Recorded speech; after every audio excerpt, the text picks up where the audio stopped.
एक गांव में एक भोला नाम का आदमी रहता था। अपने नाम के अनुरूप ही वह भोला भी था।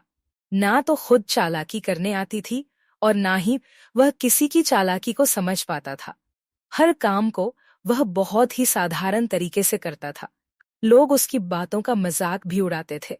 वह भगवान का भगत था, परंतु बहुत गरीब भी था। जंगल में लकड़ियां काट कर अपना गुजर बसर करता था और झोंपड़ी में अकेला ही रहता था। सप्ताह में एक दिन वे नगर में बने मंदिर में भी जाया करता था। एक दिन उसने देखा कि मंदिर में भगवान की मूर्ति के आगे बहुत सारी अगरबत्तियां और धूप दीप जल रहे हैं, जिसके कारण मंदिर में काफी धुआं हो गया था। भोला बोला कि यह तो बड़ी ज्यादती है। प्रभु, आपकी तो आंखें जल रही होंगी, सांस भी घुट रही होगी।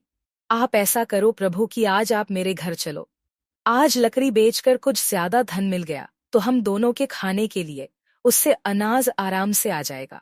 उसके भोलेपन और सरल हृदय से भगवान उसके सामने साक्षात प्रकट हुए और बोले कि ठीक है, तुम जाकर भोजन बनाओ, फिर मुझे बुलाने आ जाना, मैं आ जाऊंगा। वह खुशी खुशी घर गया, भोजन बनाने का सारा सामान खरीदा और बड़े प्रेम से भोजन बनाने लगा। भोजन बनाने की बाद वह भगवान को बुलाने मंदिर की ओर चल पड़ा। अभी वह कुछ दूर ही गया था कि उसे एक बालक मिला। वह बोला कि मुझे बहुत भूख लगी है।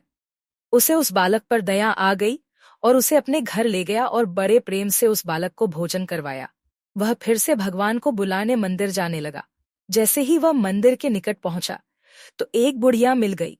बोली कि बेटा, मैं कई दिनों से भूखी हूं, कुछ खाने को मिल जाए तो तुम्हारा बड़ा भला हो। वह बुढ़िया को भी अपने घर ले गया और उसे भी बड़े प्रेम से भोजन करवाया। अब उसका सारा भोजन समाप्त हो चुका था।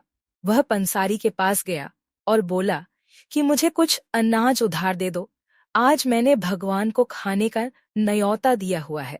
वह साहूकार हंसने लगा, बोला कि ऐसा भी कहीं होता है, भगवान किसी के घर नहीं आते। इस पर भोला बोला कि नहीं, भगवान मेरे घर जरूर आएंगे, उन्होंने मुझसे कहा है आने के लिए। और वह साहूकार की मिन्नतें करने लगा। साहूकार बोला कि अगर तुम्हें अनाज चाहिए तो ये बाहर रखी हुई सारी बोरियां उठाकर अंदर रख दो। भोला ने उसकी सारी बोरियां उठाईं और उनको अंदर रख दिया, तो बदले में साहूकार ने उसे अनाज और कुछ चावल दे दिए। वह घर आया और रोटी और चावल बनाए और भगवान को बुलाने के लिए मंदिर चल पड़ा। मंदिर के द्वार पर उसे एक बूढ़ा मिला जो बहुत भूखा था। भोला ने उसे भी घर लाकर भोजन खिलाया और फिर वह दोबारा से मंदिर गया भगवान को बुलाने के लिए और बोला कि क्षमा करना भगवान जी, थोड़ी देर हो गई, भोजन तैयार है, चलिए। तो भगवान बोले, मैंने तो भोजन कर लिया, अब मुझे तो भूख नहीं है। तो भोला बोला कि ये तो बात गलत है प्रभु, आपने तो मुझसे वादा किया था कि आप मेरे घर भोजन करने आएंगे। उसकी जिद देखकर भगवान उसके घर उसके साथ चल पड़े और जब भोला ने खाना परोसा तो भगवान बोले कि अब तो मुझे बिल्कुल भी भूख नहीं है, तुमने मुझे 3 बार खाना खिला दिया। तो वह बोला कि नहीं प्रभु, मैंने तो आपको खाना नहीं खिलाया। तो भगवान बोले कि वह बालक बुढ़िया और वह बूढ़ा मैं ही तो था, तुमने मुझे खाना खिलाया। परंतु भोला की समझ में ये बात कहाँ आ रही थी, वह नहीं माना।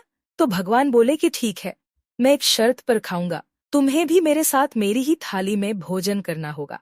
तो वह मान गया और इस प्रकार भगवान और भक्त दोनों एक ही थाली में भोजन करने लगे। भगवान भोजन करके चले गए। उसके बाद भोला के दिन बदल गए। उसके पास धन धान्य सब कुछ हो गया। उसकी ये स्थिति देखकर वह साहूकार भी मंदिर गया और भगवान से बोला कि भगवान, आपने भोला के घर में भोजन किया है तो अब आपको मेरे घर में भी भोजन करना पड़ेगा। भगवान ने कहा कि ठीक है, तुम भोजन बनाओ, फिर मुझे बुलाने के लिए आ जाना। वह सेठ बहुत खुश हुआ और खुशी खुशी अपने घर आ गया। मंडप सजाया गया, नौकरों से कहकर बहुत ही स्वादिष्ट 36 प्रकार के पकवान बनाए गए और जब भोजन बन गया तो वह भगवान को बुलाने के लिए मंदिर जाता है। उससे भी भगवान बालक के रूप में मिलते हैं, परंतु वह बालक को फटकार लगाता है और इसी तरह वह बुढ़िया और बूढ़े को भी फटकार कर दूर धकेल देता है और मंदिर में पहुंचकर भगवान से बोला कि भोजन तैयार है, चलिए भोजन कीजिए। परंतु भगवान कहते हैं कि तुमने 3 बार मेरा तिरस्कार किया, अब मैं तुम्हारे साथ नहीं चल सकता। वह क्षमा मांगता रहा, परंतु अब भगवान मूर्तिमान हो चुके थे। इसलिए भगवान तो भाव के भूखे हैं, यदि आप भाव से बुलाएंगे तो वो दौड़े चले आएंगे। वीडियो पूरा देखने के लिए धन्यवाद। ऐसी ही और वीडियोस के लिए चैनल को सब्सक्राइब करें।